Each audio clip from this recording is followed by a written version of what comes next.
癌症作为重病之王，几个世纪以来，成为威胁人类健康的世界性难题。在全球许多地区，治疗癌症的药物仍难以企及，令患者的抗癌之路步履维艰。百济神州作为全球肿瘤治疗创新公司，一直在不断尝试、探索。Beijing is changing that. We've built a company differently from the very beginning. It's built to do great science and to deliver impactful medicines while also addressing affordability with strategic cost and time advantages. 百济神州的创立，就是为了帮助全球更多的患者和他们的家人。我们相信，通过推动生物医药研发模式的变革，我们能够为全世界的癌症患者带来更多可及可负担的创新药。怀揣患者为先的使命，每一步跨越皆为患者全力以赴。为了研发出更多挽救生命的创新药物，我们不断突破生命科学边界，挑战未解难题。从实验室到临床，我们汇聚全球研发人才，打造了极具差异化的研发管线。通过兼具质量及效率的独特研发模式，将世界各地的患者纳入新药研发格局。为了持续供应全球患者，我们构建了大规模智能化的全球产业化布局，严守世界一流的质量标准，星夜兼程，全力保障患者用药安心。为了令创新药物普惠全球，我们建立了科学为本的商业模式，核心自主研发药物百月泽、百泽安，不断开创零的突破，领航新药出海进程。在中国，我们全力推动医疗服务下沉基层，助力实现健康中国2030宏伟愿景。我们坚信，改变是治愈未来的良方。在百济神州，我们积极履行企业责任，以向善的力量努力回馈社会。为了每一次希望，每一份荣耀，全球百济人正在前赴后继。攻破癌症是一场持久战，秉持百创新药、济世惠民的初心，我们跨越国界，为改善全球健康携手奋进。我们坚信，终有一天，癌症将不再成为人类生命与幸福的威胁。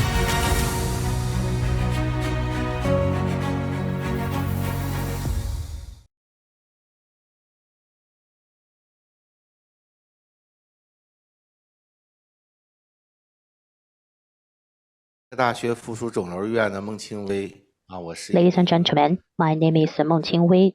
I'm an oncologist. It is my great honor. I'd like to, on behalf of the Harbin Medical University Cancer Center, to be the moderator tonight. At such a beautiful night, or should I say beautiful morning for our U.S. colleagues, we are here to jointly organize this event with China Medical Education Association and also E-China House, well, also having sponsored by Beijing, and we're here for this academic conference. It is our great honor to talk with representatives from Dana-Farber for this in-depth academic exchange.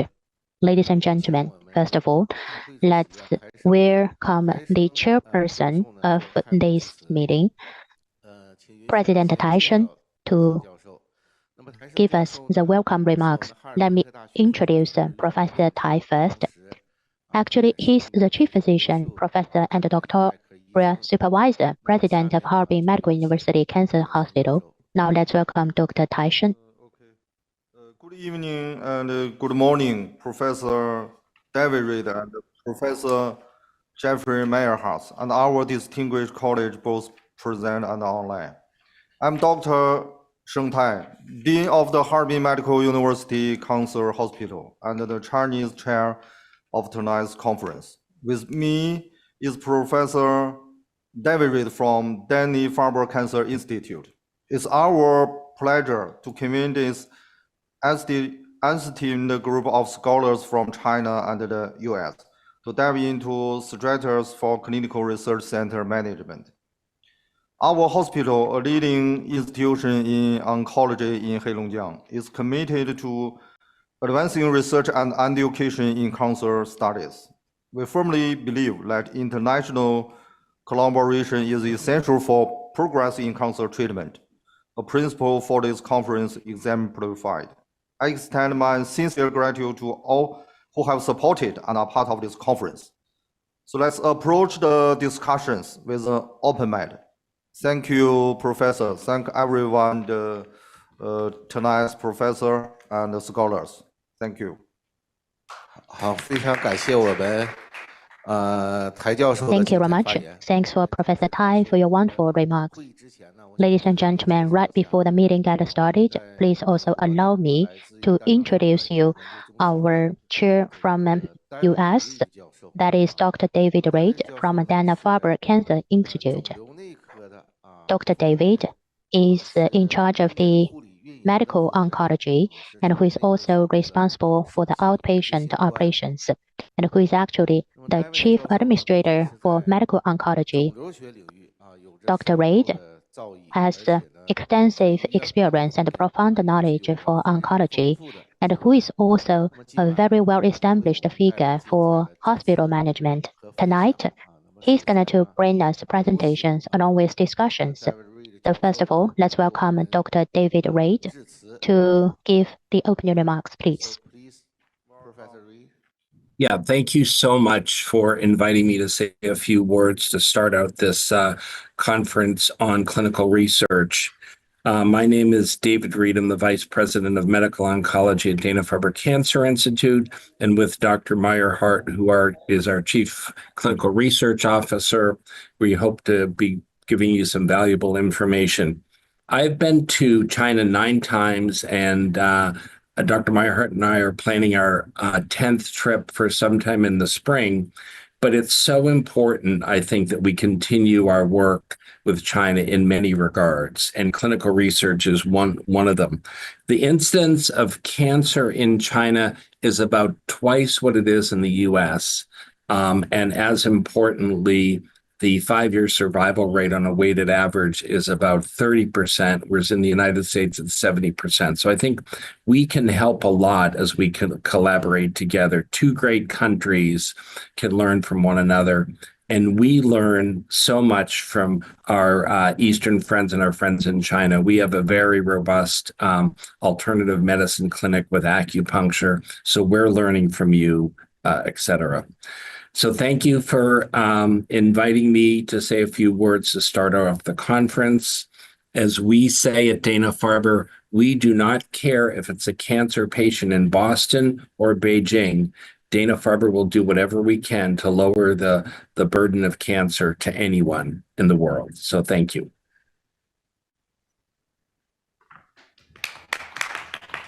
好，非常感谢 Reed 教授的致辞。那么 Thank 接 you 下 very 来 much. 呢， Thanks for Dr. Reid.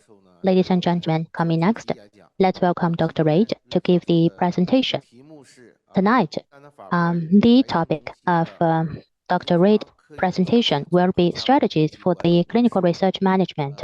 Please, Professor Reed. Yeah. Dr. Reid, please. Thank you so much. So I'm going to talk for about 20 minutes and give you an overview of Dana-Farber Cancer Institute.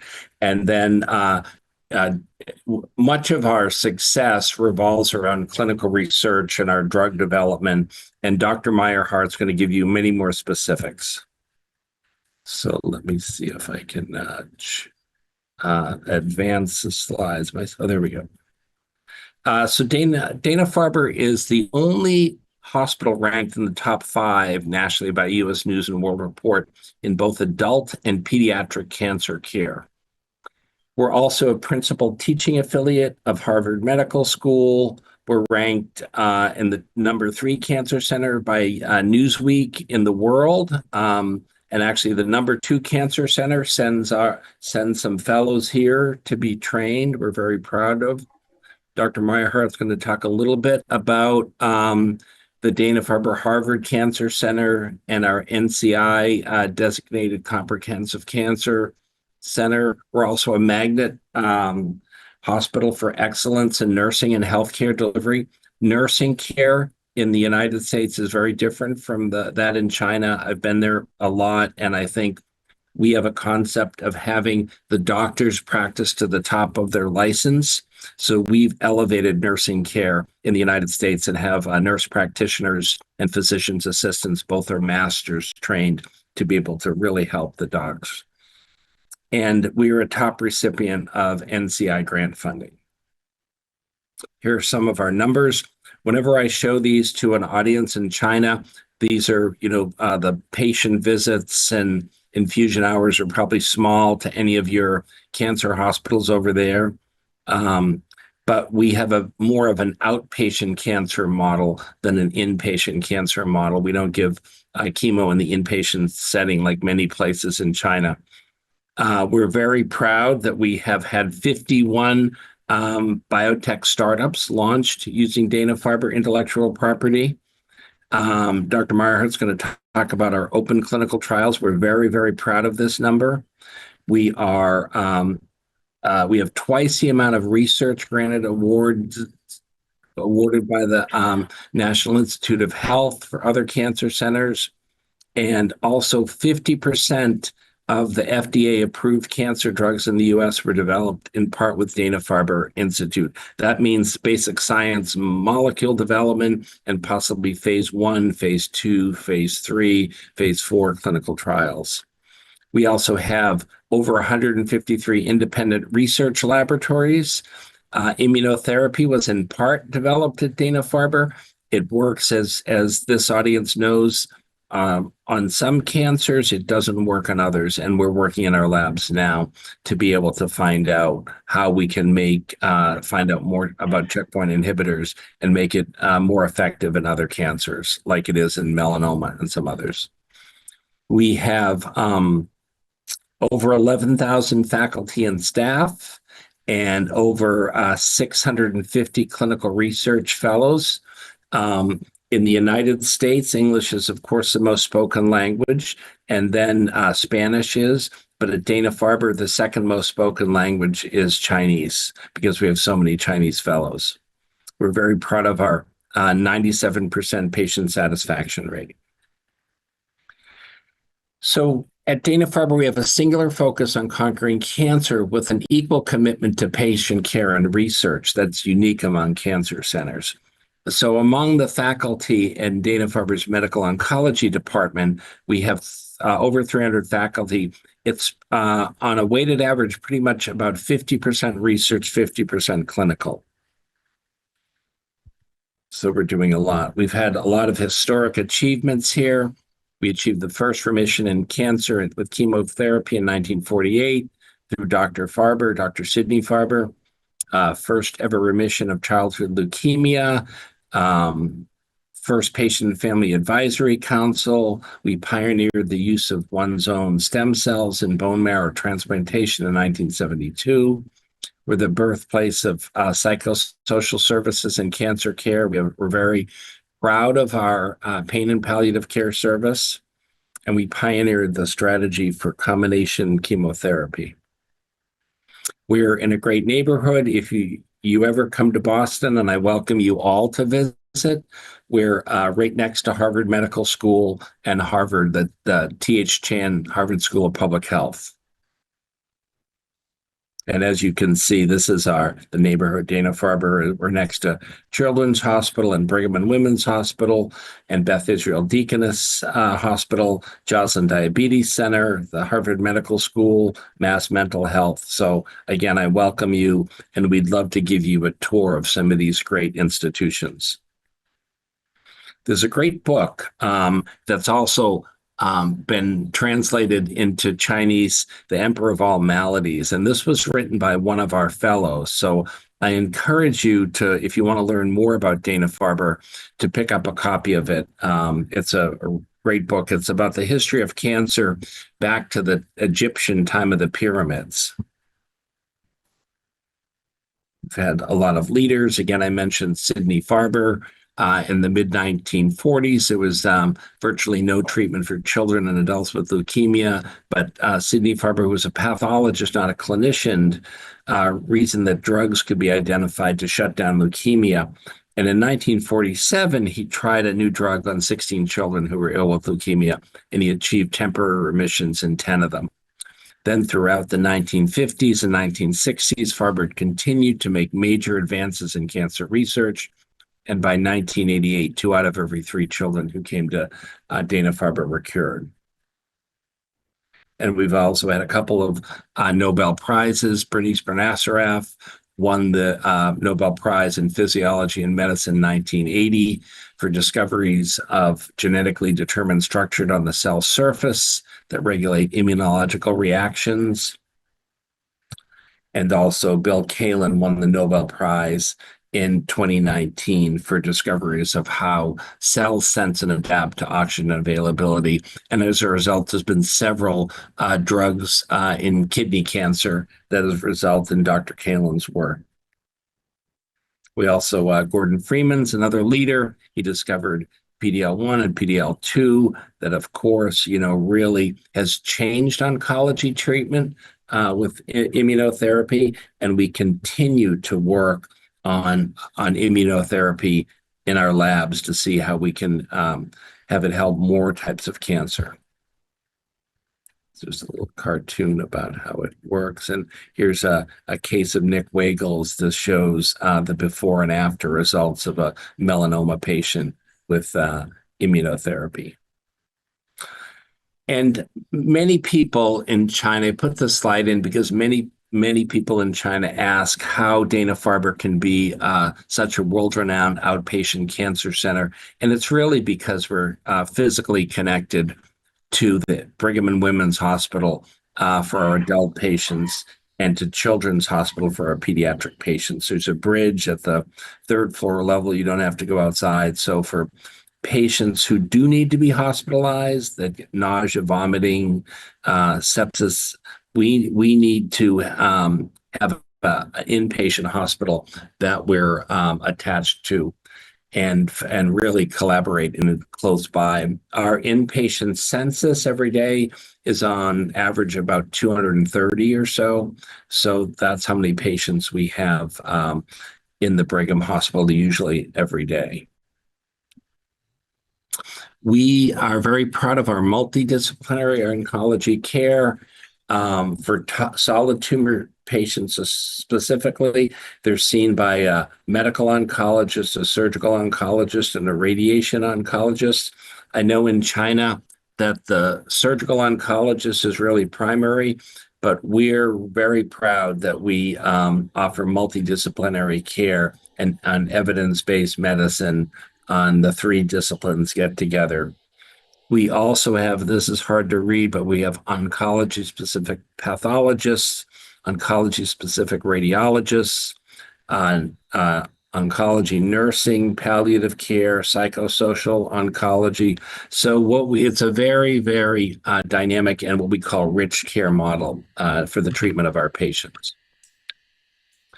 I mentioned drug development. Dr. Meyerhardt will likely go into this more, but in the last 16 years, we've had 26 FDA approvals for multiple myeloma therapy. It's really changed the course. Other cancers where Dana-Farber has been very impactful is kidney cancer. The lifespan used to be about a year, and now it's about 6 years. So we really are very proud of our drug development. We call this work bench to bed to bench science. So, we're working on the therapies and the treatments and the drugs and the molecules in the laboratory. It's then, goes through the clinical trial process, which you'll learn more about.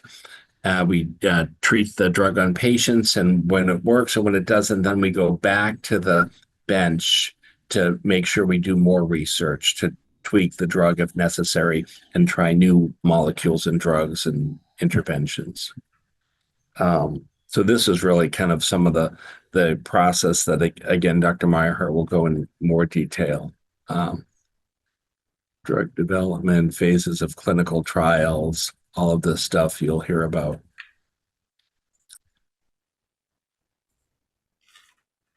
This is, I don't want to steal his thunder, but this is some of the graphs.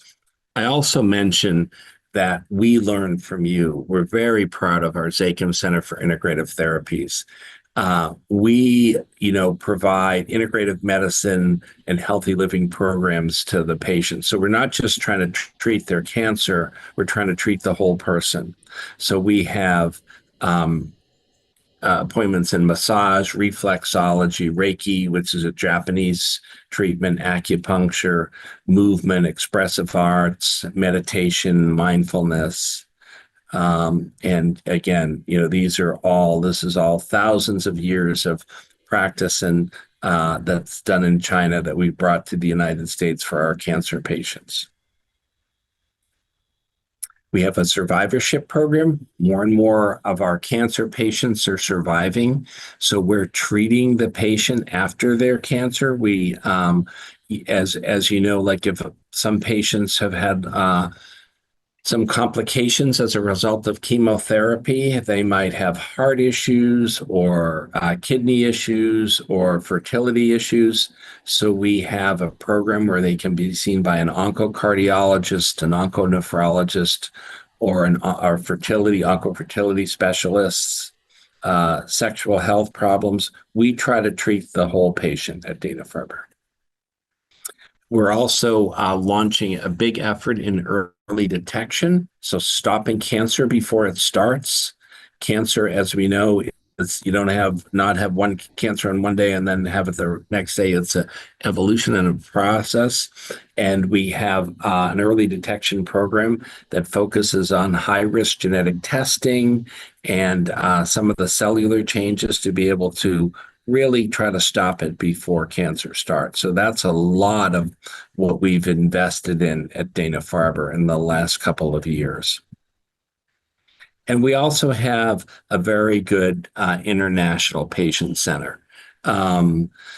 So our international patients, Dana-Farber is now known worldwide, and we have many people flying into Boston to be treated, and we have many patients from China.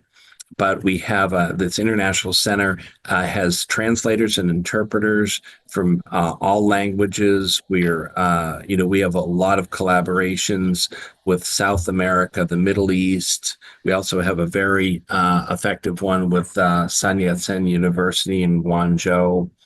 And when patients come over, we want to be able to take care of them with their own culture, with their own language, appropriately. And this is appreciated by them. This is very successful. And as I mentioned, we have a collaboration with Sun Yat-sen University in Guangzhou. So that is my 20-minute quick overview of Dana-Farber. Happy to take any questions or join the panel and answer anything before Dr. Meyerhardt gives a much more detailed presentation on clinical trials management.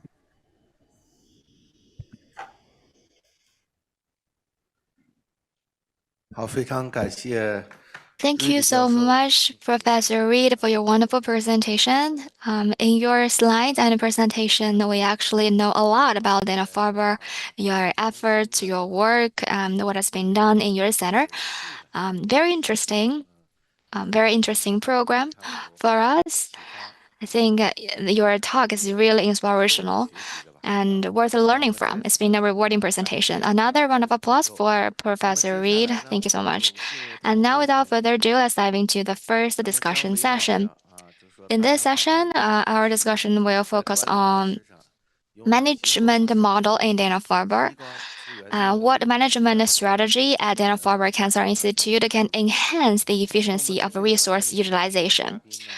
For this part, we have 4 panelists.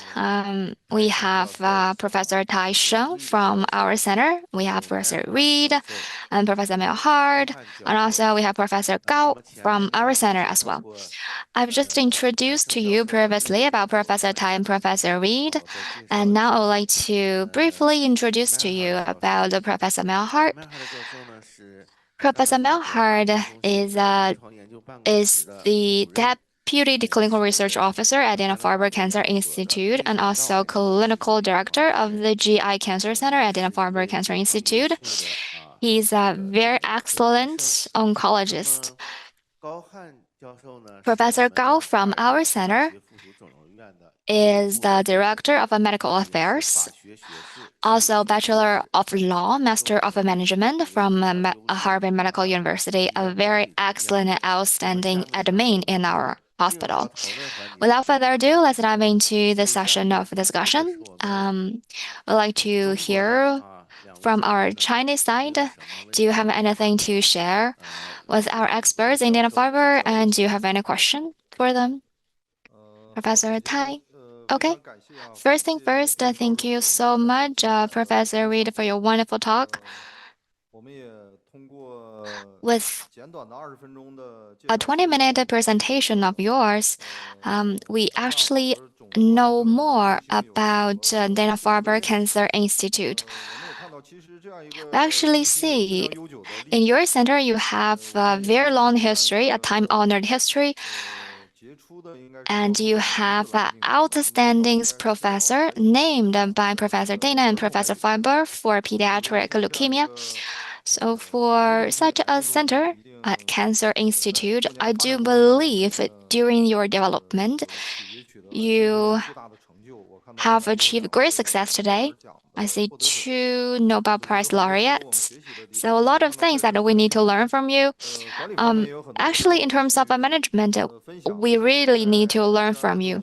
For example, in your center, you have conducted a lot of MDT care model, oncology, radiology, nursing, palliative care, oncological surgeons and oncologists, and also pathologists are on board.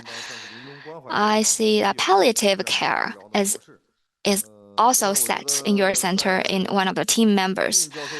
And also, you have proposed a very important concept.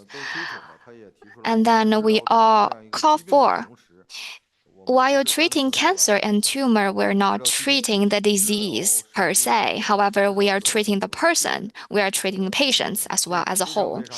It is a very, very important message demonstrating the importance that we need to have a whole course or whole life cycle management to our patients. These are worth learning from. In our future work and in our treatment model, I think we need to be improved. So thank you so much. Just one question for me, a small question, because in your last part, actually, you have a lot of exchanges with the Chinese hospitals, the first affiliated hospital of Sheng University. You signed already MOU with them. I saw in one of the last slides, Professor Meng was the one who sat down with you on the table. Maybe it's him, Professor Kwang. He's in the ICC field for the intrahepatic cholangiocarcinoma, and he has conducted a lot of research to this end. I know that Professor Kwang has a lot of collaboration with Harvard. I'd like to know from you if in the future, our Harbin Medical University Cancer Hospital, if we'd love to collaborate with your side in terms of a clinical trial, is it feasible? That's my question, because for a clinical trial, for the samples, and also for pathological exam and blood samples, sequencing, all the results and outcomes are strictly regulated. Is it feasible that we can have such cooperation to this end? Thank you so much. Maybe I'll take that one. Thanks everyone for attending and inviting me today. Again, my name's Jeff Meyerhardt. I'm the Chief Clinical Research Officer at the Dana-Farber, and excited and happy to be part of this event today. So I think the part of the question sort of laid out a little bit of the challenges we have sometimes being able to do joint clinical trials, not just with China, but with any country, which is a little bit unfortunate, but there are ways to sort of think of ways to collaborate. So, if it's a clinical trial, for example, of a drug, that either has approval in an indication or doesn't. There are regulations with the United States that make it a little more challenging because something called IND, the investigational new drug application with the FDA, we can't sort of have an investigator necessarily have that regulatory responsibility outside the United States. There are different options to think about. One of them is using, because as people know, there are international trials done by large companies, and they'll often use clinical research organizations that have agents in each of the countries that can help satisfy some of those regulatory requirements. So that's certainly one option, is to have collaboration of an idea and use a third-party organization to help with some of those regulatory issues. There's obviously a cost to that, but it all depends on sort of where the funding in question is. The other that I think some of us have successfully been able to navigate is we can have this essentially a similar trial and the same trial open it separately in two different countries with plans to pool together data. And if a statistical plan's made in advance to think about pooling data together, there also could be some learning from that and important data generated. There are multiple examples that I personally participated in. So I'm a GI oncologist, as was reported. I led a clinical trial where we looked at adjuvant therapy in colon cancer, comparing 3 versus 6 months of therapy. Our trial also looked at celecoxib or placebo. There were five other trials that looked at that similar question. 4 of them were in Europe, and one of them was in Japan. And we had prospectively, as all those trials were initiating, created a statistical plan to pool those data together. For those who know the field, the collaboration was called IDEA. It was published in the New England Journal now about 4 years ago. And again, they were all separate trials within individual countries, or some of them were collaborations across the EU. But it was a way to be able to look at a question that needed a lot of patients and also allowed a diversity of patients from different parts of the world to answer an important clinical question within the field of colon cancer. So I think, again, there are ways to think about it. In terms of collaborations regarding other clinical research, for example, sharing of samples and translational work, we do have collaborations with folks across the world with our scientists and labs. There are, some regulatory issues and intellectual property issues that have to be worked through. But there are opportunities that we have collaborations because, again, I think we know a lot of these diseases do have different characteristics in different parts of the world, and really understanding that spectrum really helps us understand how to treat the disease better.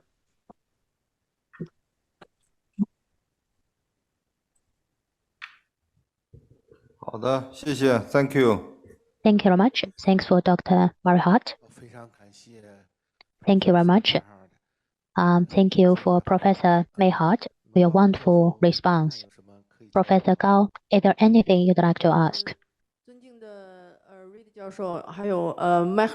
Distinguished Dr. Reid and Dr. Meyerhardt, I should say good morning to both of you. I have a question regarding management.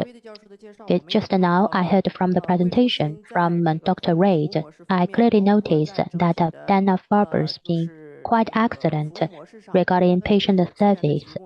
And it also provides sufficient resources and did a very good management work. Where right before this meeting, I also tried to know more about Dana-Farber. I noticed besides serving patients, you also engage clinicians in the process optimization, including taking the expertise and the knowledge from the doctors. As far as I know, you have a CPIP plan or program in your center. So, Dr. Reid, I have a question to you. Is it possible for you to share with us what is the CPIP at your center? What are those specific measures inside? How you're going to incentivize the clinicians to be a part of the service process improvement, and how can we provide excellent healthcare service to the patient? Thank you.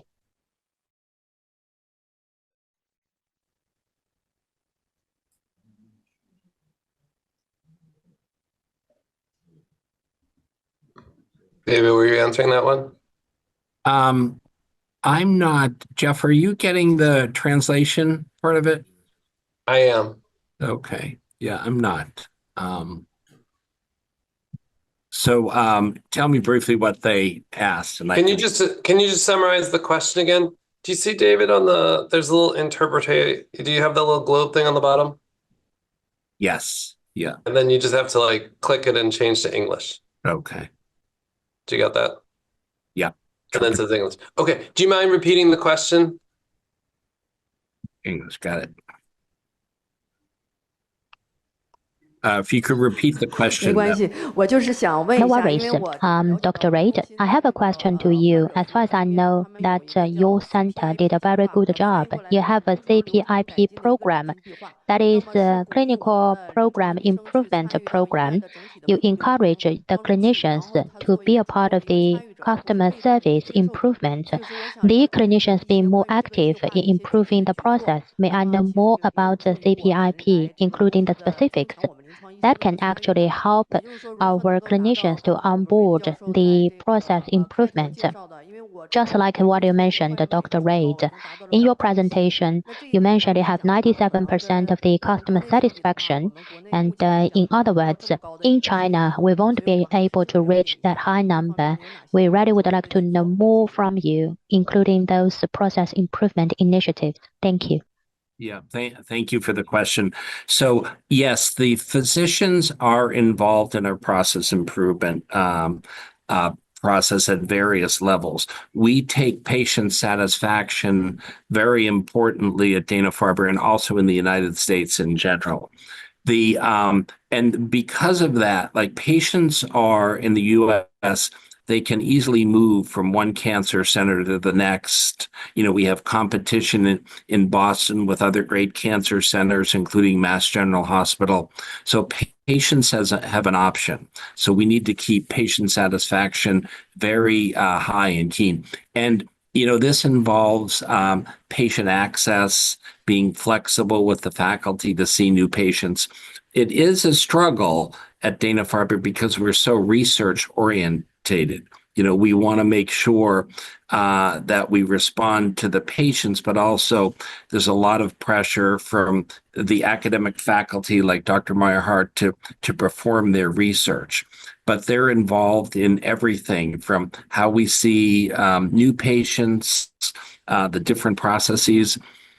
Two things actually for improving patient satisfaction is we don't see as many, our oncologists don't see as many patients as the oncologists in China. We try to give very high level, one-on-one direct, high quality care.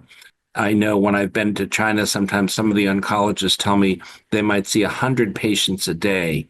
We do, you know, our oncologists see, you know, maybe 15 or 20 a day. So that's a big difference. The other part of this is that we have, again, what we call mid-level providers or advanced practice providers who help the physician see the patients on treatment, so the existing patients. So the new patients are seen by the MDs, and the patients on treatment many times are working under the license of the physician. So the nurse practitioners and physician assistants are seeing the existing patients, and that helps keep our patient satisfaction very high. Feel free to ask me more about that.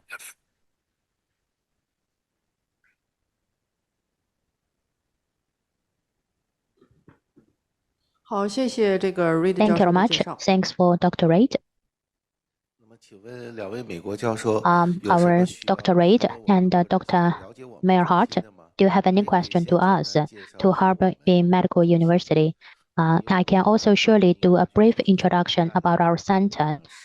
For our center, we are actually one of the largest oncology center in northeast part of China.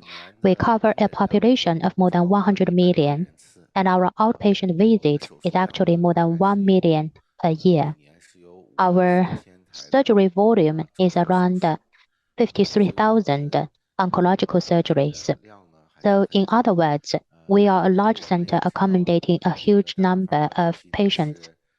We also notice Dana-Farber is indeed the birthplace of many innovative treatments regarding cancer. So we really look forward to have the opportunity to work with Dana-Farber for more cooperation. So Dr. Reid or Dr. Meyerhardt, do you have any question to us to the Chinese center? How many beds do you have? How many inpatient beds? In hospital beds, yes, 3,400. Wow, that's impressive.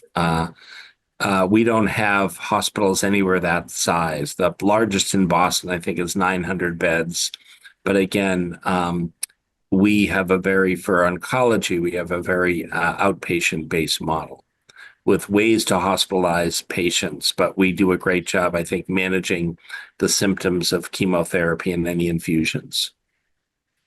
Your province, is it the province that has 100 million people? We cover 3 provinces in northeast part of China, radiating around 100 million people. Because we are the largest oncology center in northeast part of China.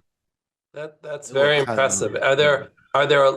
You're the largest. How many other centers cover that population of patients for large centers, academic centers?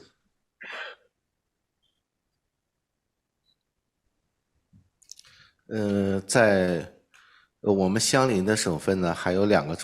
a nearby province, there are 2 another oncology centers, but not as big as ours.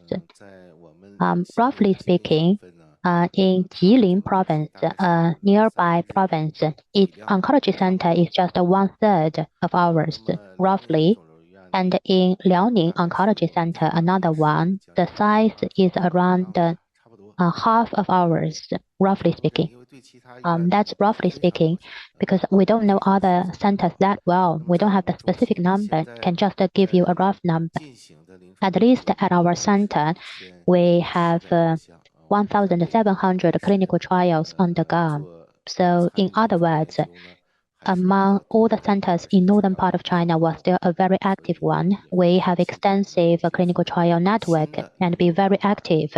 We really would like to know more about innovative and emerging treatment to oncology. And is there a medical school that's part of your center as well?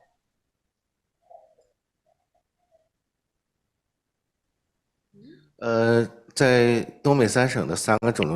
northeast part of China, among the 3 oncology centers I mentioned just now, we are the only one affiliated to Harbin Medical University, and another 2 are not affiliated hospitals. How many transplants do you do a year, and do you do CAR T therapy there? And I think you mean bone marrow transplant. 这个问题由台生教授来回答。 Yeah. How many bone marrow transplants?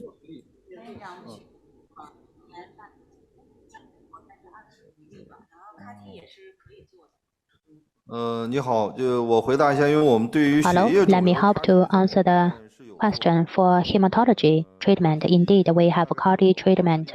We perform 20 CAR-T cases per year. 20例左右。 Bone marrow transplantation, 20 cases per year. But I think you know that in China, for CAR-T treatment, 归于 it is not transplantation part of the transplantation concept in China. It's been called as cellular treatment or bio treatment. It is not a transplantation. So you know that in China, routinely speaking, we do large organ transplantation. You know that at our oncology center, we don't do large organ transplantation. It can only be done at a large comprehensive hospital because we don't have the license. Where even for bone marrow transplantation, it will be done by comprehensive hospital. For CAR-T, they are part of the bio treatment, or should we say cellular treatment. I have a question to you, Dr. Reid and Dr. Meyerhardt. You are an oncology center. Are you qualified for large organ transplantation like heart, kidneys, or liver transplantation? We're an oncology-only hospital, but again, we are, connected to Brigham and Women's Hospital, who does, non-oncology organ transplantation, and also our colleagues across town at Mass General Hospital have a large organ transplant service. Yeah, so amongst the multiple Harvard hospitals, there are organ transplants done in each of them. The state of Massachusetts does regulate how many centers can do certain type of transplants.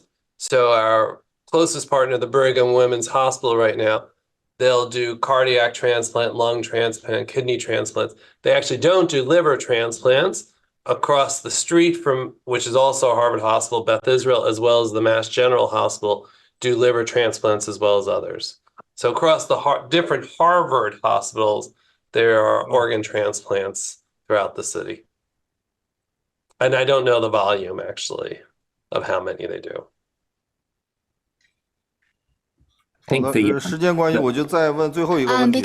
of the time, I will just ask one last question for Professor Reid or Professor Meyerhardt, talking about oncology.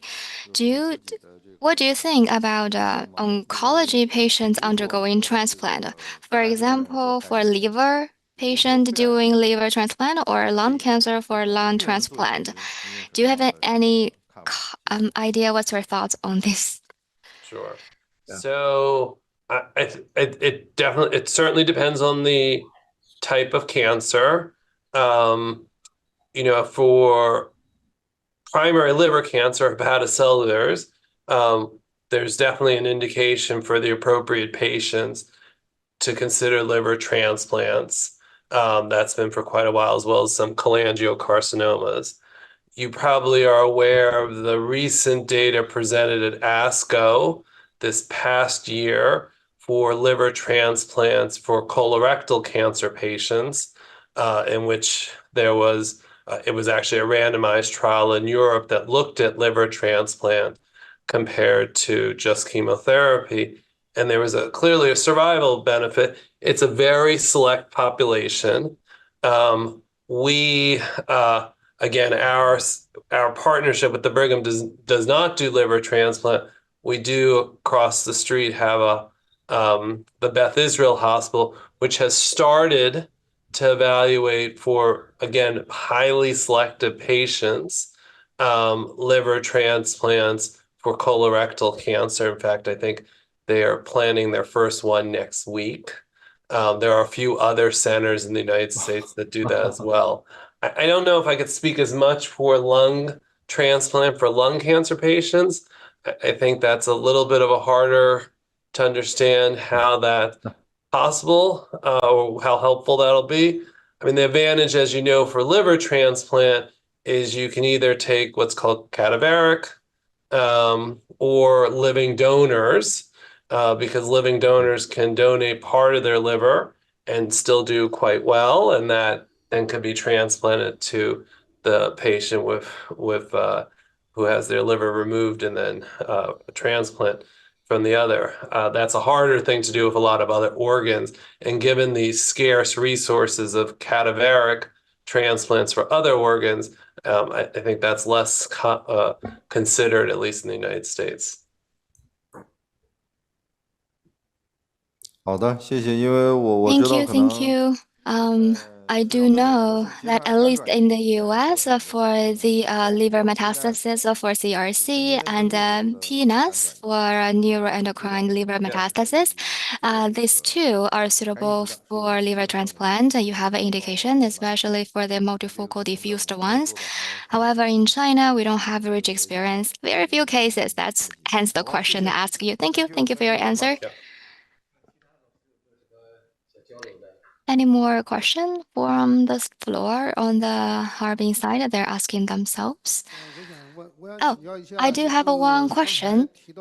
You talk about CAR T therapy for organ transplant is in lymphoma or hematological transplant. That's my understanding. For those who undergo transplant, that's my understanding. So for CAR T currently, in China, the application is not that wide per se. I don't know about your center. So the application of a CAR T in ovarian and cervical cancer, do you think it's promising? Are you still using it or currently using it? Yeah. So I think as you pointed out, the current approved indications for several type of CAR Ts are in hematological malignancies, lymphoma, leukemia, and myeloma, multiple myeloma. There are no approved indications in any solid tumors yet. So we will not do CAR T treatments in solid tumors outside of a clinical trial. However, we do have a very robust immune effector cell program, cellular therapy program, and have had increasing interest and development of trials for different solid tumors. I'm not sure if I could speak directly about cervical cancer per se. I don't know that field as well, but we do have within our cellular group, and again, we will only do it in the context of a clinical trial, but we have several ongoing clinical trials in different solid indications, including lung cancer, colorectal cancer, and a few other cancer types. So I think we're still a long way away from understanding what's the appropriate target and the appropriate patients and what role CAR T will have in those various cancer types. But there's certainly a lot of interest to study it and try to figure out who are the appropriate patients. Okay, thanks, Jeffrey. 下面 Now, 我想还是进入到 I think let's move on to the next agenda, and I will welcome Professor Jeffrey to give us a keynote speech entitled Strategies for Clinical Research Center Management. Over to you. Okay. Thank you again. So I'm going to spend a little time. I'll give a little sort of overview of how we have approached clinical research within our center. So just as a little bit of a background, hold on, let me move my little bar here. There we go. Okay, so this is a little bit of overview of our center. Some of these, I think David already presented. So within our center, we have at any given time, usually about somewhere between 1,100 and 1,300 interventional trials. Interventional are defined either as treatment trials, which are usually, most of them are drug related, some of them are radiation and surgical,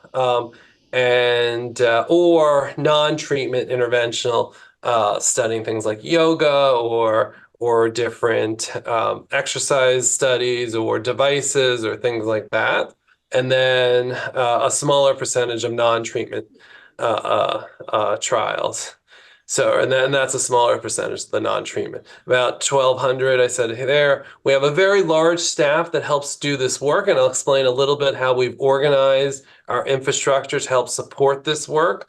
We have about 3,600 new interventional accruals, so patients put on interventional trials each year. And we meet with each of the groups. We divide these by disease center, and my office will meet with each of them on an annual basis. So this is looking a little bit about the accruals over the last several years. We, along with a lot of other folks, definitely had some dip after the pandemic in terms of treatment or accruals to interventional trials. We actually never shut down our clinical research programs. There were certain studies that we had to put temporarily on hold, but treatment trials, we actually pretty much tried to continue treatment trials, but because of volume issues and things like that, we've definitely had some decrease, but you can see here sort of improving over the past several years, and our projection for 2024 is higher than this as well. So, but these are the different diversity of type of interventional accruals. About half of the trials that we participate in terms of treatment trials are industry trials, so run by an industry partner that we're participating in. About a quarter of them are investigator-initiated, so trials that one of our faculty member will initiate. Some of them are just done within our center, and some of them are collaborations with other sites across the United States. Some of that we do participate in the NCI, the National Cancer Institute, national trials that represents about 13% of our portfolio. And then we also participate in investigator-initiated trials initiated by some other collaborator outside of Dana-Farber or Dana-Farber Harbin Cancer Center. And a small percentage are grant funded. Of the trial portfolio, it's really sort of a mix of phase 1, phase 1/2, and then phase 3 trials. So we have a fairly good diversity of phases of trials that our faculty participate in.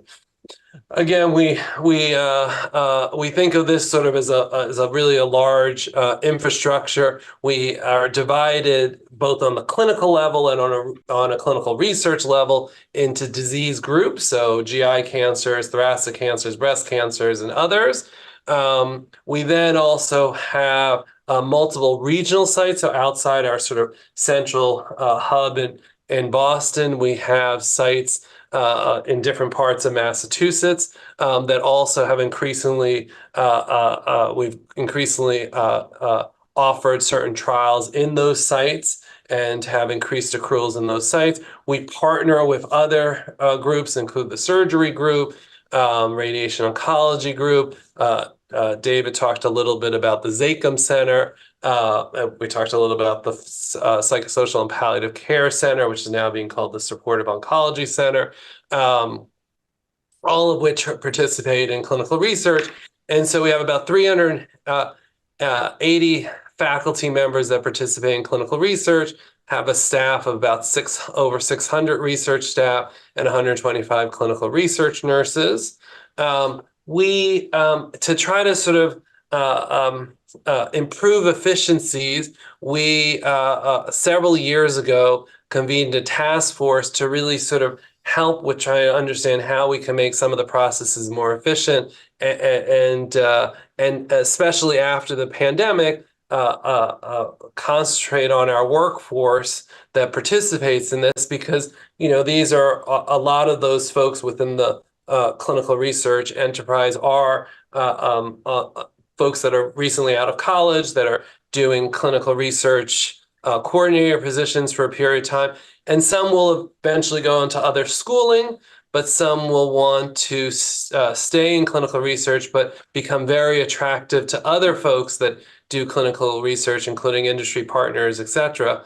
So we wanted to create an environment to help with the overall culture and compensation, et cetera. And so these are recommendations that came out of our task force as we think of trying to improve how the pool of people who work on this work. So for clinical research nursing, we created a float pool because what happened is each of the disease divisions had particular nurses, but if they went out for a period of time, then there would be short staff, and to allow a pool to really help with that workload. We actually created workload metrics to understand how many trials each individual group can do at a time, both for the regulatory work and the clinical research coordinator work. We centralize our regulatory operations, which I'll show in a few slides. We worked on compensation, and then we created within each of the disease groups a particular faculty member that's really part of their dedicated time is to direct the clinical research program within their group. And our groups previously had that, but they didn't have protected time for that position. And so we really thought that was important. And so when we reorganized the clinical trials research, the clinical trials office, again, we centralized our regulatory operations. We created these pods that I'll talk about in a second. We centralized some of the managerial supervision within our disease groups. We centralized some of the workflows and enhanced, and I'll talk a lot about what we do to educate and continue to train folks that are working on clinical research, which I think has been a particular strength in our group. So this is a sort of overview of our clinical trial organization. We have a senior director that reports to myself and our VP of clinical research management. There are multiple associate directors that have different roles within the group. We have folks that are specifically deal with our regional sites and networks. We have associate director just for training. We have monitors. So when we have trials that are open to other sites, we have internal monitors to be able to monitor that. We have folks that have expertise in working with the FDA. We have folks that help with the project managers that help with investigator-initiated trials, and then again, a centralized regulatory group. And the other thing that we have found particularly helpful is now we have within the regulatory team folks that are dedicated to writing the consent forms. We used to have each of the regulatory coordinators write a consent form, and they'll do one or two every few months, and that just doesn't get it doesn't sort of keep up with the sort of requirements of the IRB and what the IRB in particular is hoping in sort of the consent process. And having these folks that are dedicated to that's all their job description is to write consent forms and interact with sponsors on the consent form. And that really has helped some of our workflows and getting things through the IRB easier, since they really understand what are the different expectations of the IRB. And as you can see that picture, we created these pods. So we basically grouped together diseases, often that were similar, but also based on volume. So, for example, our immune effector cells, which are the CAR T program, and the BMT is a pod, GI and GU together. And what we created is with these pods, again, having this central regulatory structure to be able to work on the submission of protocols to be able to get them activated. And it also allows a little bit of cross coverage if there's people out within those programs. Again, I think one of the things that we found a particular strength is how we educate and train folks that are working on clinical research. Clinical research, as you know, is not necessarily an intuitive thing, and there's a lot of regulations, and there's a lot of parts to understanding a protocol and running a clinical trial. And so what we have, and when we have new coordinators, when they work within each of the disease groups, it takes a lot of time of the people who are particularly there. So we have now dedicated training that's within our clinical trials research office to help train really essentially all the different job families within clinical research. So we have a centralized training for new clinical research coordinators and regulatory coordinators. We have a course that we run now for quite a few years, which I'll show on the next slide, to train for faculty members that are just starting in participating in clinical research. Our advanced practice providers, which David talked a little bit about for the nurse practitioners and PAs, we've just started a clinical research training program for them. We had within the nursing, there's extensive training, but they also recently mandated an inclusion, diversity, and equity training program. And then we've actually created a clinical research pipeline program, which I'll talk about a little bit.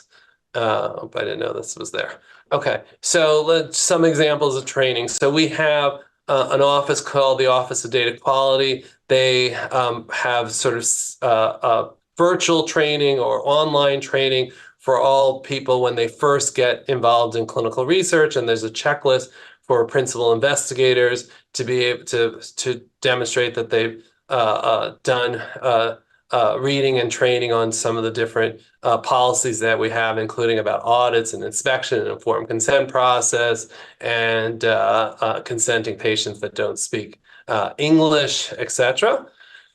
We, for the almost 10 years now, have a course that's run annually. It's run in the fall. It's for new faculty members that want to participate in clinical research, where we have a training that's a full day course and then several lunch trainings now, where we do different presentations about sort of designing clinical trials, management of the IND, the investigational new drug application, protocol development, biomarker analysis, best practices. Over 7 years, so this was a few years old, we had about 98 investigators. This current fall, we enrolled 30 faculty members or 28 faculty members to the course, and we keep revising it to really make it a practical course for faculty members to understand the responsibilities of doing clinical research. For our new clinical research coordinators, we have 8 live in-person training course where they understand about a protocol, following a participating in a clinical trial, understanding when there's research samples, that workflow, data entry, monitoring, how to prep for a monitoring visit, how to prep for an audit from the FDA. And since almost 2 years ago, we've trained about 200 new employees and gotten very positive feedback on that program. We also have I'll just skip that one. So the program has allowed us to streamline the education operational program. We've centralized it. We've seen more consistency and quality in how they're trained and their knowledge base, and really decreased the burden within the individual disease centers until the coordinators trained to be able to then join the groups. We've also started to help develop a research internship pipeline. So the background combines the classroom training and hands-on internship shadowing program for DSCI employees and qualified external candidates. So these are internal as well as some external have demonstrated an interest in clinical research, and we basically have a mentorship program for them to expose them to clinical research, and several of them have then stayed on and taken on positions within the clinical research. We have an e-learning library in which, I think this is animated, in which we talk about different sort of research topics, including like activating your protocol. And so they're just little short clips that then the staff can go back to. So things that they may have learned in initial training, but then want to sort of understand how do you deal with like getting data requests out to the office that does that, and how to enter things in Encore, which is our clinical research management program. So there's different sort of learnings in that regard. And then we actually continue to help educate. We have live office hours every 2 weeks for research staff to be able to ask questions in an open forum for an hour. So we continue to try to then support them in that way. In terms of our clinical research nurses, again, new research nurses have an orientation where they're introduced to clinical trials, where they learn about eligibility and medication reconciliation review. They learn about consenting, data management, investigational drug administration, regulatory issues, how to this is related to the order sets, and then time management. Our VP of Clinical Research Nursing started now several years ago an actual residency where there are up to 3 to 4 nurses every year that have an interest in staying as a profession into clinical research nursing, and they conduct both some classroom learning as well as practical rotations to different disease centers. They also learn about the inpatient experience and exfusion experience. So they have a year-long program, and a large portion of them have now stayed on as clinical research nurses over the years. We've recently developed a program that we're teaching our physician assistants and nurse practitioners about clinical research. And since many of them will see our patients while they do visits and want to make sure they know the basics of conducting clinical research. The protocol schedule, so the people, as everyone knows, when you do a clinical trial, there's a very complex required data table. And those job families also participate in the clinical research project, and we've just started an education program for that. So really a summary of all this is we've really concentrated on trying to educate all the different folks that are involved in the clinical research process, and to really engage them and really help with some efficiencies. Some other things we've concentrated on, I think a lot of challenges, you can open trials, you can open a lot of trials and say you have a lot of trials, but they're not very helpful if you don't put patients on them. And so we've concentrated over the past several years to reduce the number of trials that are open that we consider low accruing.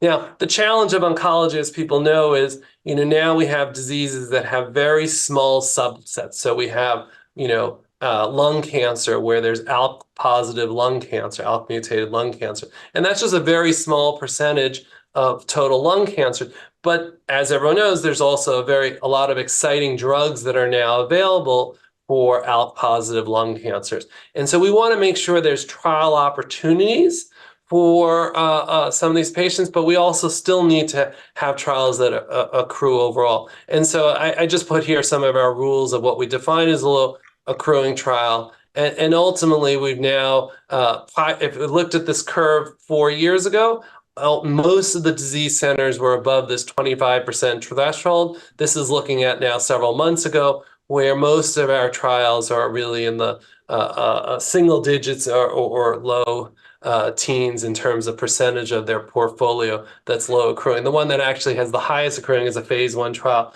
which by definition will often have not so many patients on it just because there's limited slots at a time.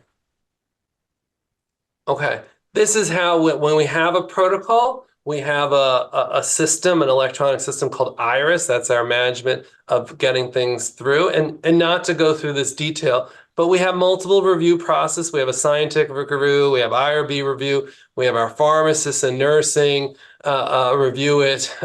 We have other groups that also have to review it. They have to build order sets. And really the reason I show this is mainly to show that we do our best to try to have these processes occur concurrently. So various people are reviewing the process because we really want to get from the time a protocol is submitted to activation as fast as possible. Our current meeting activation time is around 120 days. We really want most protocols to be closer to 100 days, and for ones that are higher, priority for us to be in the 80 to 90-day range. We do work with a lot of different sponsors and have partnerships. And so my office has contacts with them. We have a single point of contact in my office. So if there's issues that come up with protocols, especially for industry-led initiatives, to be able, industry-sponsored trials, to be able to have a contact for them, it really helps us work with industry and develop different initiatives with them. We meet with my staff will meet with them quarterly. We'll review metrics and milestones and operational challenges. And then our faculty leadership and managers will meet with our key sponsors, the ones we work with the most on an annual basis, and review challenges and opportunities together. I'm going to spend maybe just I'm nearing the end. I'll just spend a quick sort of some of the other important clinical research initiatives that we've taken that's helped our program. So several years ago, almost 12 years ago now, we started a program we call Profile, and it's basically doing molecular analysis of tumors, so next generation sequencing. We initially started this before most tumors, that was a clinical indication, and we did it as a research study. We basically consented patients, we got their samples, and we do analysis, and we provide the report to the provider. And that's really led to a lot of different research opportunities. It's led to translational opportunities to understand more about different cancer types and understand treatments that may or may not work for different cancer types. But it also provides the opportunity for it, as we have increasing number of clinical trials that are molecularly based, to be able to match patients as far in advance as possible to potential trials. And we've created this software called Match Miner, where it's basically taking our portfolio of clinical trials and looking at molecular alterations. And if there's a match, letting the provider for that patient know there's a potential clinical trial that your patient may be eligible for based on their molecular profiling. And so that's what this does, is it creates a match to potential trial. Now, there may be reasons that patient's not eligible for the trial for multiple other reasons, but it allows people to make sure they understand what trials are open within the center. What we've also now recently done is using AI techniques, and this was a faculty member within our group that's continuing to develop this, Ken Keel. We've now had it so when they have a scan and it suggests that they may have progression of their disease, to take those, to indicate to the faculty member, it looks like your patient may be progressing, and their molecular profile showed, let's say, a KRAS G12D mutation, and we have a trial for KRAS G12D, this may be a potential opportunity. Again, there's a lot of factors to know if that patient will be eligible for the trial, but continue to try to sort of help our faculty and really sort of advance our efficiency within the clinical trials to really find trials that may be appropriate for individual patients. And there's a lot of work continue to refine this and look at other factors to help understand efficiencies. So I think I'm going to stop sharing. Okay. And so that's sort of a little overview, and I apologize if I went a little over time, but I'm happy to answer questions too. 好，非常感谢 Jeffrey 的讲座。 Thank you so much, Professor Jeffrey, for your wonderful presentation, because clinical trial is one of our focus of interest.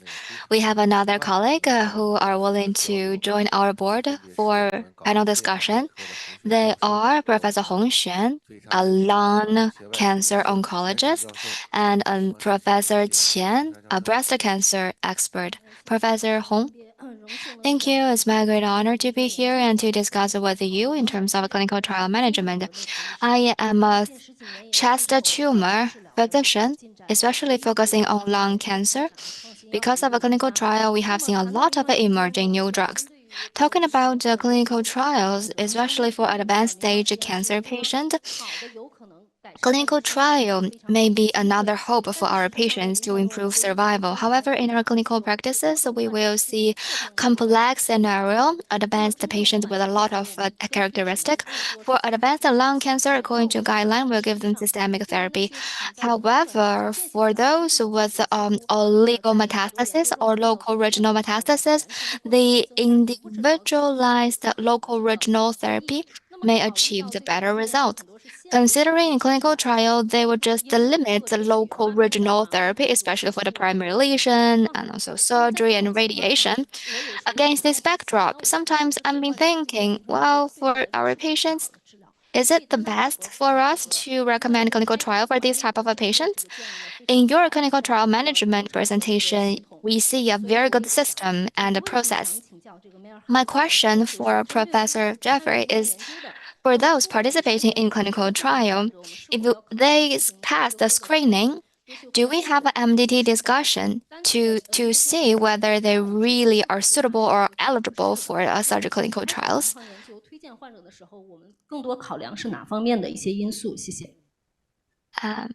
I think I lost the end of that.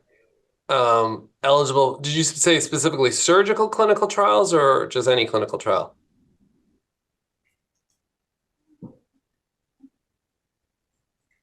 Sorry,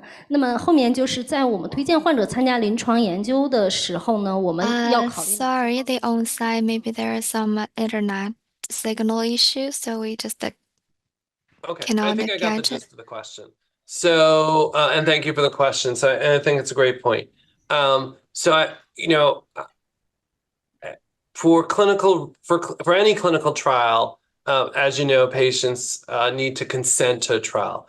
And part of the requirements of the consent process and part of the requirements of the written consent, as well as, informed consent is supposed to be a process. It's a written document, but it's also a discussion with the provider. And so part of that, both the written document requirements as well as the discussion with the provider, is what are alternative therapies? Like what would be considered, are there other clinical trials that may make sense, or are there standard of care? I think it's important to emphasize, you're right, there may be patients where you could give them chemotherapy only, but you think it's appropriate to think about some localized therapy, maybe with chemotherapy or instead of.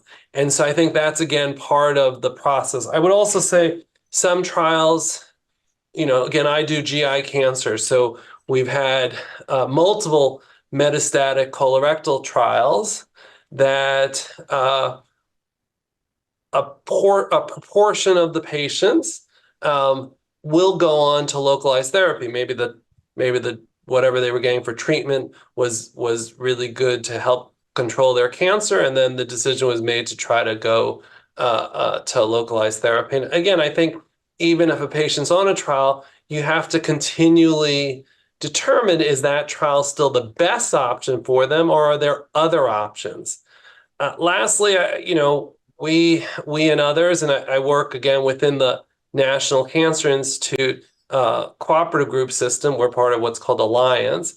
And part of that group is to look at multidisciplinary care. We currently actually in colorectal cancer have a trial looking specifically at chemotherapy versus chemotherapy and adding various localized treatments for liver metastases as well as other metastases for colon cancer. So I think they're all, sort of important issues. And I think even when a patient's on a trial, I think the most important thing is to continue to evaluate if that's still the best option for the patient, or are there alternative treatments that makes better sense for their care at the moment. 好，非常感谢Jeffrey 教授的回答。Thank you so much for your answer, Professor Qian. Thank you so much. It's my great honor to be here participating in today's meeting and discussion to discuss with experts from Dana-Farber Cancer Institute. Well, actually, for tonight's presentation, I'm so interested in the two topics, not only because I have read Professor the book Cancer Biography, the book you recommended, and also recommend this book to my colleagues. It's a well-written book. I learned a lot. For any oncologist, I think they need to read this book. Very interesting and of great significance to our work. And actually, in Netherlands, Groningen Medical Center, Translational Center, I visited there 2 years for postdoc research, focusing on clinical trials specifically. I do know in China, unlike US and Europe, we still have a huge gap to catch up. So as a comprehensive hospital in the whole world, 标准吧，是这个就是临床研究的水平，它决定了一 Clinical 个 trial capability is one of the influencing factor and the decisive factor for the general capability. I do have one small question. I'd like to know your clinical trial management center, do you have a specific department that is called translational center to take charge of clinical trials? You have a specific research nurse and also designated researchers for this center for the software infrastructure and management and sample collection and sample analysis and management and also for drug development. How, in other words, how can you manage this center? Because to my understanding, you have a specific department. It is not like a very losing structure. You have a very well structured. Could you introduce to us in more details the operation, personnel for software operation? There is a called RIS system, right? Could you tell us more about it? Thank you. Yeah. Thanks for the question. So the translational work that our faculty does come in sort of multiple different ways. So within each of our disease centers, each disease center over the years have developed biobanks. So where they consent patients to look at clinical data as well as collect various samples, whether it be blood or biopsies or stool or other things. So that's one example. And we have a lot of different, what we call cores and centers that work with the faculty to do different type of studies depending what we're looking at, whether it be genomic work on it, single cell RNA analyses, immune analysis. And so there's different developing xenograft models or other type of models from tumors. And so that's a collaborative effort across different banks and providing centralized services to collaborate on those biospecimens. We also, and what I showed at the end, this program called Profile is a more centralized bank where patients' tumors undergo next generation sequencing, and we have leftover DNA from those samples that is available to researchers to look across different disease centers. We've also created various sort of databases to allow cross-disease type of studies. We are planning to have a little bit more of a centralized bank in the future as opposed to each individual disease center. Again, their disease centers have worked pretty well, and there's some disease centers that have tens of thousands of patients who have consented and have longitudinal data on the disease, but we are talking about sort of a more centralized bank to help with some efficiencies. But it's a pretty extensive translational program, and a lot of patients over the years have consented to be able to let us understand more about these different cancer types. And Also about the risk. a translational program where select investigators are interested in translational work under Marios Giankakis, who's also a GI oncologist. So people are interested in translational work. They're kind of developing their own community. And we're also giving out some translational grants too. Great point. 好，非常感谢两位教授的。Thank you so much of your answers. And then they ask about the risk system. But because of the time, I have one follow-up question. Is it okay? 可以，好，请这位教授。Hi, Professor Jeffrey. It's my great honor to listen to your presentation, and I really learned a lot from your slides. Two questions. First one, clinical trial from the application to get it approved, to get the IRB approved, and how long will it take from the very beginning, from writing the proposal to execution? Second, for IIT, investigator-initiated research, we're also interested into this end. We don't have enough fund, and there are some risks for investigator-initiated ones. For IIT, for one part is for already launched on the market, which are easier comparatively because the adverse events are controllable. They have a better safety profile because they're already launched on the market. So for this type of study for the IRB, maybe it's easier. It takes less time. But for those have not been launched in the market, we have a greater risk undergoing investigator-initiated ones. In terms of management, it's greater risks. What about your center for the IIT study? How will you manage them? Thank you. Yeah, no, it's a great question. So I think I'll concentrate on the investigator-initiated trial, which, as I showed, was about 25% of our clinical trial portfolio. And you're absolutely right. There's risks related to it. The U.S. requirements are that the investigator has to hold or apply to the FDA for what's called an IND, an investigational new drug application. There are times that would be considered, quote, exempt. So it means that they won't necessarily be studying that for an indication. It's often exempt only if there's sort of already a lot of data on the safety of the trials. We have within our clinical trials office a support system, project managers that help work with the faculty member to write the protocol, to write the consent form, to have it get through the process. We also particularly, we fully are aware and appreciate the various risks for investigator-initiated trials. And so particularly if they're done outside, if we have participating sites outside of the Dana-Farber or Dana-Farber Harvard Cancer Center, we have monitors that will monitor the trial for the sites that are participating outside of Harvard, and where they'll check eligibility lists, they'll go through safety reports and things like that at the various sites. Funding is a challenge, and I think that was somewhat in the question: is how are these funded? And you're right. We do partner with industry often to obtain the drug and hopefully obtain some funding. They're often underfunded. We fortunately have a pretty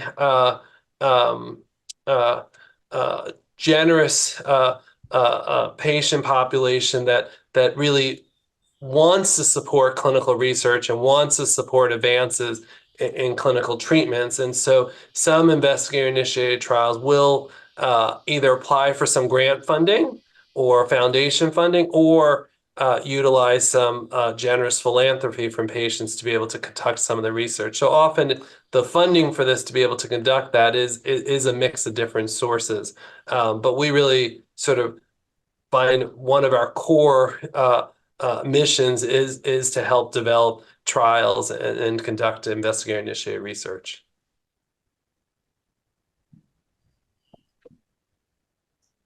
Thank you very much. But before we conclude the question, can we give the opportunity to radiologist?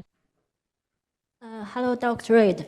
I want to ask your question because in both of two sections, I just noticed I do some research on chronic psychological stress.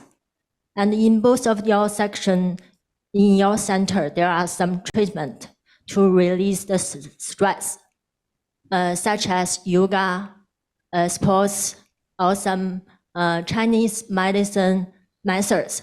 And I want to know, when do you do this treatment?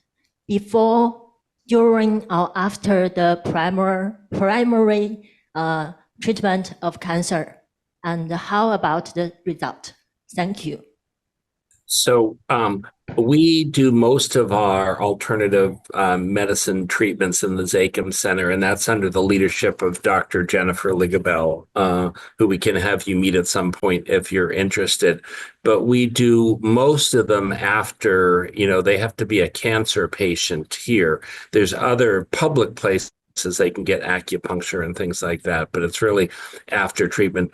There are some of the Reiki therapy treatments that are given during the infusion therapy during treatment, but it's generally after. We also can't. We don't have enough space to treat all of our cancer patients, but we have a beautiful Zakem Center for the acupuncture and other treatments here, and we're hopefully going to enlarge that at some point. I hope that. Let me know if that helps answer the question. Yeah, and in terms of clinical trials, I think we do have a core of individuals that are interested in continuing to study some of these things. And the answer is it's sort of like anywhere along the cancer continuum. We've conducted some trials after patients are done with treatment.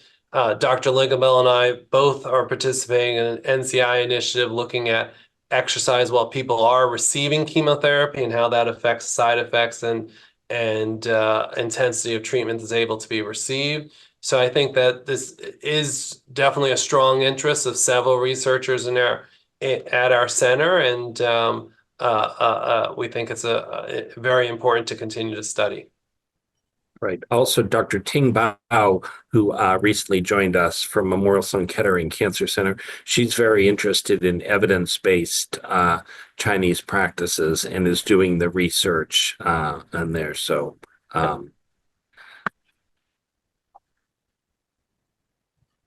Thank you very much. Thanks for Dr. Reid, and thanks for Dr. Meyerhardt.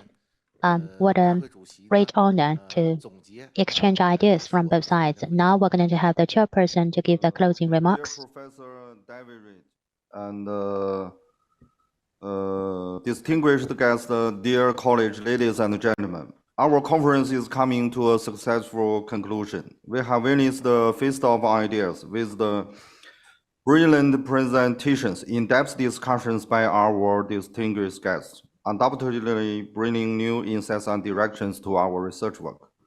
I would like to express my special thanks to Professor David Reid, whose insights and experience are invaluable to us. Your sharing tonight not only provided us with valuable guidance, but also pointed the way for our future research work. Here, I also want to express my gratitude to all the speakers and the discussion participants. Your wisdom and passion have made this conference a great success. I also want to express my gratitude to all the behind the scenes staff. Without your hard work, this conference would not be possible to succeed. Thanks to all the friends who watched the live stream online. Your participation has made the impact of this conference more widespread. Finally, I want to say that also tonight's conference is coming to the end. Our cooperation and exchange are just the beginning. Let us take this conference as a starting point to deepen our cooperation between China and the United States in the field of oncology, and work together to overcome the common enemy of cancer.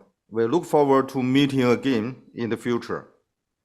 Before concluding tonight's conference, I would like to invite Professor David Reid to come up on stage again to give us a final summary and closing remarks.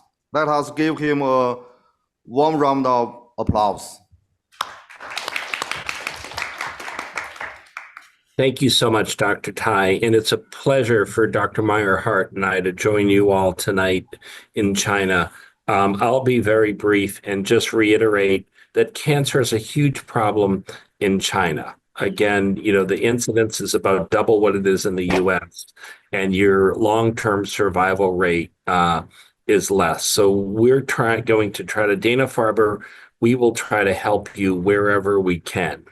We can't be everywhere, but we appreciate the great work and the great research you're doing there and wanting to both expand and understand clinical research. And I hope Dr. Meyerhardt gave you some great things to think about. So we hope to meet you at some day over in China. We travel there about once or twice a year. And again, as we mentioned, it does not matter if a patient has cancer in Boston or Beijing. Dana-Farber Cancer Institute will do what we can to help ease the burden of cancer. Thank you all and have a good night in China.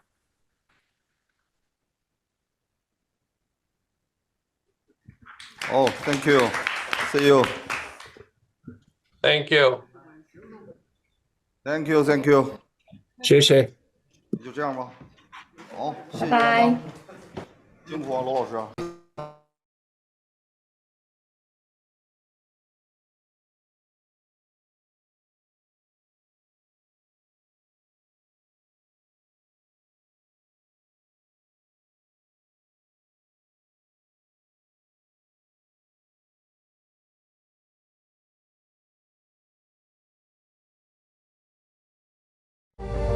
癌症作为重病之王，几个世纪以来，成为威胁人类健康的世界性难题。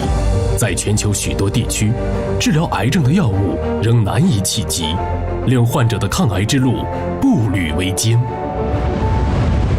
百济神州作为全球肿瘤治疗创新公司，一直在不断尝试、探索。Beijing is changing that. We've built a company differently from the very beginning. It's built to do great science and to deliver impactful medicines while also addressing affordability with strategic cost and time advantages. 百济神州的创立就是为了帮助全球更多的患者和他们的家人。我们相信，通过推动生物医药研发模式的变革，我们能够为全世界的癌症患者带来更多可及可负担的创新药。怀揣患者为先的使命，每一步跨越皆为患者全力以赴。为了研发出更多挽救生命的创新药物，我们不断突破生命科学边界，挑战未解难题。从实验室到临床，我们汇聚全球研发人才，打造了极具差异化的研发管线。通过兼具质量及效率的独特研发模式，将世界各地的患者纳入新药研发格局。为了持续供应全球患者，我们构建了大规模智能化的全球产业化布局，严守世界一流的质量标准，星夜兼程，全力保障患者用药安心。为了令创新药物普惠全球，我们建立了科学为本的商业模式，核心自主研发药物百月泽、百泽安，不断开创零的突破，领航新药出海进程。在中国，我们全力推动医疗服务下沉基层，助力实现健康中国2030宏伟愿景。我们坚信，改变是治愈未来的良方。在百济神州，我们积极履行企业责任，以向善的力量努力回馈社会。为了每一次希望，每一份荣耀，全球百济人正在前赴后继。攻破癌症是一场持久战，秉持百创新药、济世惠民的初心，我们跨越国界，为改善全球健康携手奋进。我们坚信，终有一天，癌症将不再成为人类生命与幸福的威胁。